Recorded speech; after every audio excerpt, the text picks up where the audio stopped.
Okay, as a response to Shadowversity's video about who's the best Disney prince in a fight, let's have the Distaff version. In a Disney Princess Battle Royale, who would win? This is actually a bit more complicated than you might think. I'm not going to stick to just the official princess line either. Any royal Disney protagonist can get up for it. I'll allow horses, but no other animal companions. So while Philippe, Khan, and Angus are allowed, Raja and Louis are not. Then, it goes without saying, no live-action remakes, direct-to-video sequels, or animated series.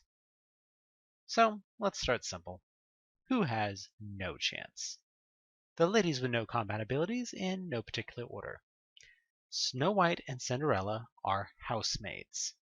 Aurora, Ariel, Jasmine, Anna, and Marion are idle nobility. Tiana is a cook. Rapunzel is a painter. Pocahontas and Jane are outdoors women, and Belle is a farm girl. They'd be fitter than the others, but none of them have fighting experience. Alice counts since she did get crowned in Through the Looking Glass, but she's still a little schoolgirl. And Eat Me Cake would give her a literally huge advantage, but those are native to Wonderland, not part of Alice herself, so no dice. Vanellope is a little girl as well, and if we let her have her cart, she'd have an advantage over most. But even in that, I doubt she'd be able to take on the serious contenders. Tinkerbell is 6 inches tall. Megara is best termed a negotiator with no combat abilities. Pegasus belongs to Herc and wouldn't fight for her, so we don't have to worry about whether he counts as a horse for this fight. For Eilonwy, if it was the book version, she'd be a contender with her magical powers, even though she was never much of a combatant. However, Disney version is stuck as the little girl we met in Book of Three, who is pretty much useless in a fight.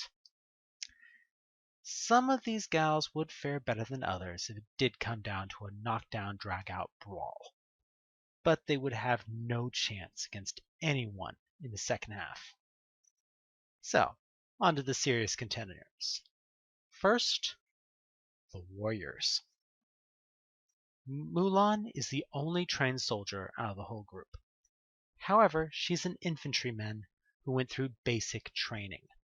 I would expect her to be proficient with spear, sword, and bow, but these arts take years to master, not weeks.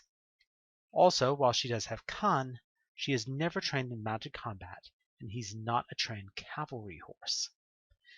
Merida, on the other hand, might not be a soldier, but she is a master archer. She even performs some horse archery, which is incredibly devastating against infantry, as the Chinese would know, being conquered by the Mongols using the same tactics. In a head-to-head fight, I do not see Mulan being able to close the distance, so victory to the Scot. Then we have the wizards. Moana has her friendship with the sea, which would easily be able to stop arrow fire, but she does not have much in the way of offensive capability. Being a sailor, she would have the muscles to swing that oar around quite effectively. And so, interestingly, she might do well enough against Merida, but she couldn't do much of anything against an armored Mulan. On the other hand, Elsa is an Omega-class mutant. If she is aware of her surroundings, I do not see anyone being able to withstand her ice blasts, much less as she summons ice monsters or walls. She's shown the ability to block arrows mid-flight. If it's straight-up power, the only characters of Disney canon that can face her are Maleficent, Super Ursula, the genies, or the various gods and demons, none of whom qualify for this list. So if it's a matter of raw power, Elsa takes it every time. However, there are two wild cards in this. The key question about Elsa is if she's aware. As Queen of the Savannah, Nala might be able to sweep up on the Snow Queen and royally end her before any ice blasts go up at all. However, that would be a one-time attack. Once the others know about the lion, I'm fairly certain any of our powerhouses could take her down. So while Nala might be a queenmaker, she probably couldn't win the day. However, finally, we have Leia. This greatly depends on which version of the character you use. Movie Leia is quite good with a blaster and would win a straight-up fight against anyone using more primitive weaponry. However, she could still be taken out by an arrow mid-battle, and a blaster wouldn't be able to penetrate ice walls. On the other hand, Leia from the books is a full-out Jedi consular, and has her lightsaber. The plasma beam would cut ice and snow monsters like butter, and the Force would allow her to evade any ice shard attacks. While Elsa could blow her around with Arctic winds, Leia too could use the Force to knock around Elsa. The two of them would find it difficult to harm the other. My bet would still be on the Snow Queen, but it would not be overly one-sided. So my answer, the end result is that the Alderaanian would be the last one to fall, but would end up frozen as a tauntaun like everyone else in the end.